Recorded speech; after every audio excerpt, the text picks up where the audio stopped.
Hi, Cameron. Hi. I made something called a tempting tea here.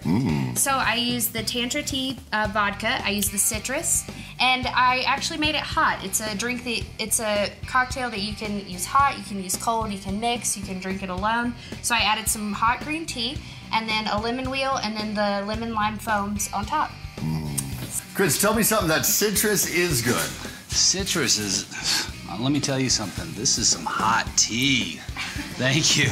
It is good. The Tantra tea we talked about, I mean, all the different, it goes from proof from 32%, which is 64 proof, all the way up to 72%. It's 144 proof from Karloff Distilleries. Karloff Distilleries. In Slovakia, yeah. It is good. And Rado, I'm glad you made it back this week, too. We had quite the time last week when you were here, didn't we? Check out Tantra tea. And what's the website? Karloff, US. Love the cocktail.